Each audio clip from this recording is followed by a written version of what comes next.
Hey, magnetized souls, welcome to Magnetized Soul. I hope you're all doing really well today. I've had something on my mind all day. I was having a conversation with a friend this morning who is going through a really tough situation. Lost his job, lost his car, lost his home. He's been living in a room with some people he doesn't know very well, and we've been talking back and forth, and I began to realize that we all have expectations with each other, particularly with our families and our friends. And I started thinking about like expectations. How do they hold us back? Because everything is frequency, right? Everything is frequency. And in order for us to draw the things we want to us, we have to be in the frequency of the thing that we really want. But how do expectations interfere with that? And so I decided to look up the definition of expectation. And it says a belief that something will happen because it's likely, a hope that something good will happen. And the third definition is a strong belief about the way something should happen or how someone should behave. And I think this is really the one that gets us into trouble. And it's I think it's so important because when we put an expectation out there, whether it's on ourselves or on another person, we're really not not being realistic or present. I mean, if we're putting our belief on somebody else, how are we helping them be themselves? How are we helping them be authentic? You know, this challenge that I'm participating in is all about learning to be authentic and to say what's on your mind. And so that's what I'm really trying to do. But yet I'm running into these expectations of myself that this my ego gets in the way. It says, you know, this recording isn't good enough. I need to go in and edit it. I didn't say it in the right way. Uh, I'm expecting that somebody's going to judge me because of how I look or how I speak. And these are the very frequencies that get us into trouble. And let's just think a little bit about how many expectations we have. Think about yourself. What are the expectations you have about yourself, about the kind of job you should have, about the amount of money that you should make, about the types of experiences you have or should have? What about our parents? Do we have a belief that our parents should love us no matter what? Do we have a belief that our family should support us no matter what? Do we have a belief that the politicians in our country should be looking out for our best interest? What happens when these expectations aren't met? Because these are our own beliefs, our own beliefs about how something should be. And the whole thing about spirituality is going within and understanding our own beliefs and why they're there. So if somebody lets me down, is it really about them or is it really about me? Think about it. If somebody lets you down, do you blame them because they didn't meet your expectation, your belief about what they should or shouldn't do?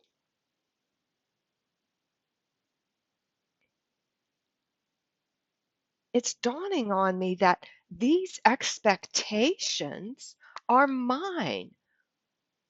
They're not anybody else's expectations. And the more I expect of somebody, the the less present I am, because I'm when I expect something, it's based upon something that happened in the past or something that I expect to happen in the future. And the whole goal is to really become mindful of what's happening right now. If we can stay in this present moment, this moment right now, there are no beliefs, there are no expectations. It's happening from moment to moment to moment, and we do not know what's going to happen next. But when we have an expectation of what's going to happen in the next moment, then we move out of that present moment. And in order to find peace and calm within ourselves, we have to learn to stay present. We have to learn to look inside ourselves to understand what makes us tick. What are the beliefs that you hold about other people? Why are they there? How did they get started?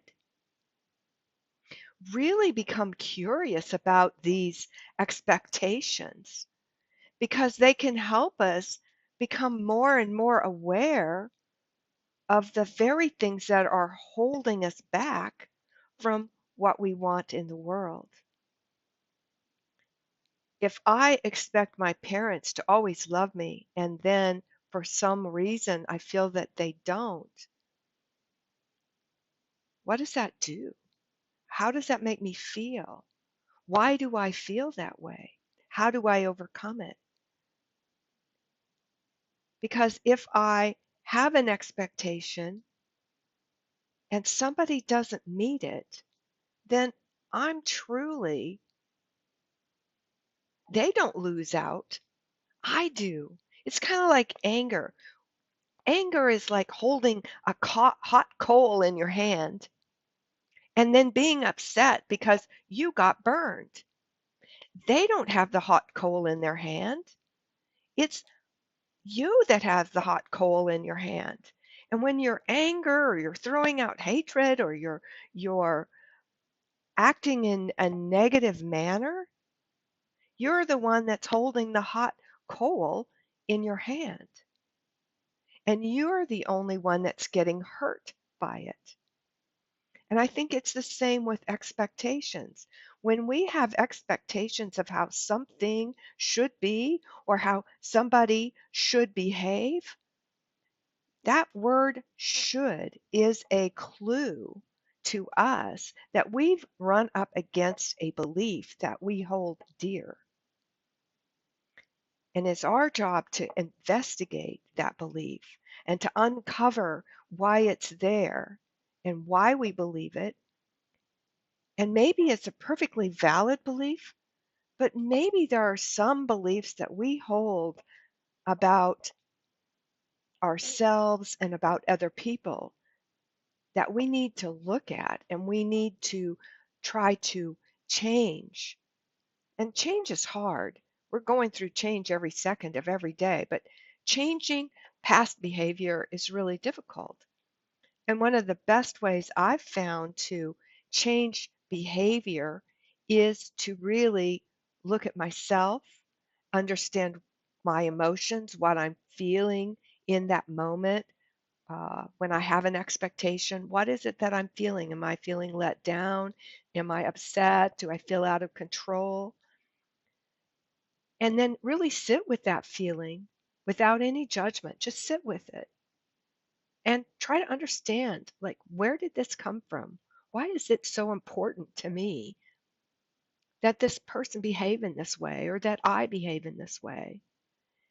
And the more I ask these questions, the more I dive deep inside, then I can start to use meditation and I can dive deep inside when meditation really changes your brain waves. It gets you into uh, delta and theta brain waves.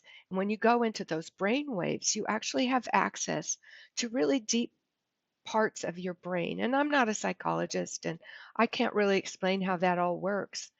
But I do know that when I meditate and I find the right meditation that I'm trying to work on, perhaps an emotion that I'm feeling. Maybe I'm feeling out of control. Maybe I'm feeling anxious.